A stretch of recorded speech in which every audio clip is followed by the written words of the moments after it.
सभापति महोदय, मौका देने के लिए धन्यवाद। हरीश द्विवेदी ने जो प्रस्ताव रखे, इस प्रस्ताव को मैं विरोध करता हूं। राष्ट्रपति जी के भाषण में, महामहिम राष्ट्रपति जी के भाषण में बहुत कुछ रहना चाहिए था जो नहीं है।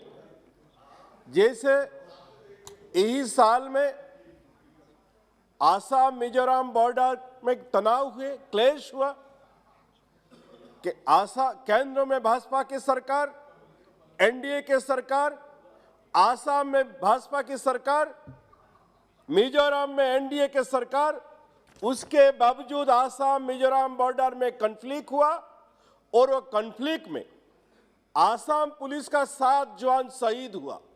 इसका कोई चर्चा राष्ट्रपति जी का भाषण में नहीं है। ये सरकार का, केंद्र सरकार का ये विफलता है, इसका चर्चा नहीं हुआ।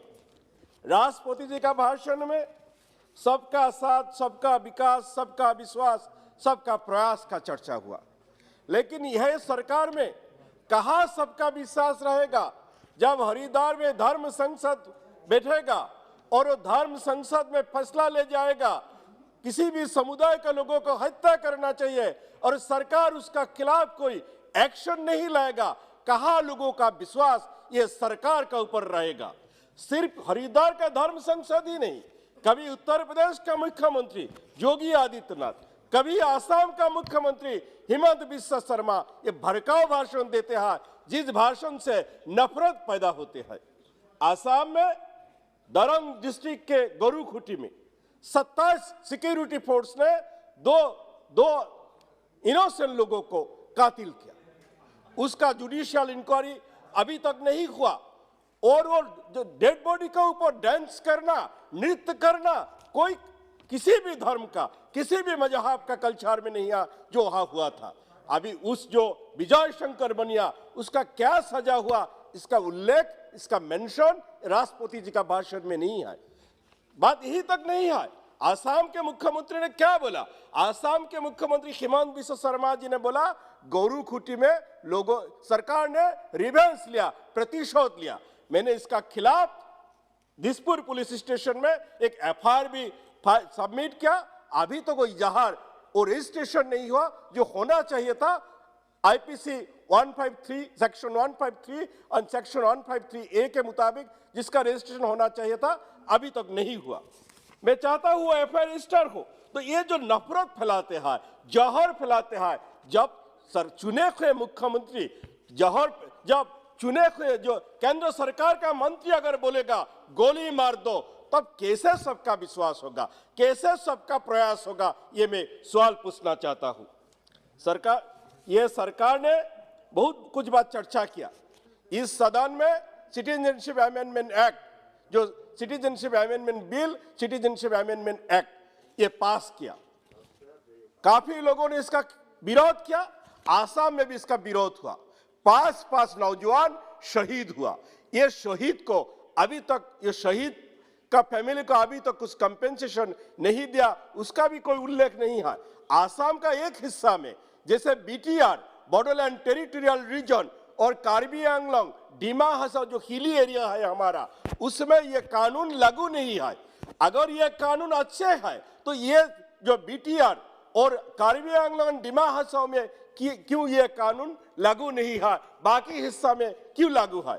हम लोग ये कानून का जैसे फार्म लॉ रिपील किया गया, हम लोग चाहता हूं ये जो सिटीजनशिप अमेंडमेंट एक्ट इसको भी आइदर रिपील करना चाहिए, नहीं तो आसाम का कोई भी पार्ट में, नॉर्थ ईस्ट का कोई भी पार्ट में ये कानून इंप्लीमेंट होना नहीं चाहिए। केंद्र सरकार ने, होम मिनिस्टर ने जो आसाम एकॉर्ड, जो राजीव जी जब प्रधानमंत्री रहे जो एकॉर्ड हुआ था, उस एकॉर्ड में जो था केंद्र सरकार ने एक कमिटी बनाया था, ये मिनिस्ट्री ऑफ होम मिनिस्ट्री ने एक कमिटी बनाया था। वो कमिटी का रिपोर्ट सबमिट किया।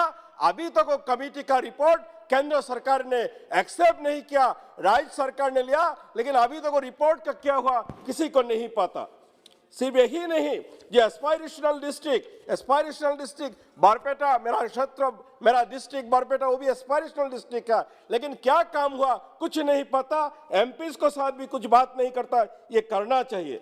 ये आसाम के जो 6 समुदाय, 6 कम्युनिटी, इसको एसटी करने का बात था। सरकार ने कई दफा बोला, अभी तक कुछ नहीं किया। इसको जो धोखा, कितना दिन ये धोखा देगा, ये भी मैं जानना चाहता हूं।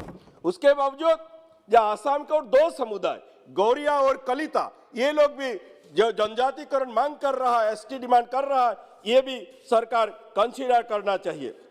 राष्ट्रपति जी का भाषण में ट्रिपल तलाक का चर्चा हुआ, मुस्लिम महिला का अधिकार का चर्चा हुआ, ठीक है, लेकिन जो हिंदू महिला जिसका शादी हुआ, डिवोर्स में नहीं हुआ, उसको जब अगर हस्बैंड उसका ख्याल नहीं रहेगा, उसके लिए भी एक कानून बनाना चाहिए।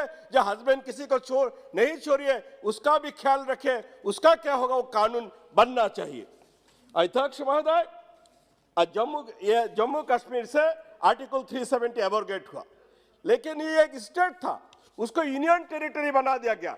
उसके एटलीस्ट उनको तो स्टेटहुड तुरंत लौटा देना चाहिए।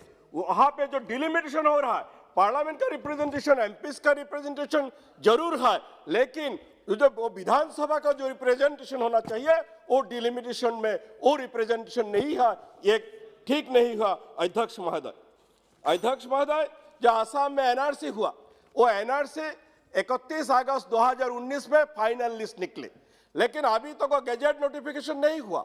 जो 19 लाख लोगों का नाम बाद ड्रॉप हुआ, जिसमें काफी भारतीय नागरिक भी है, उनका क्या होगा?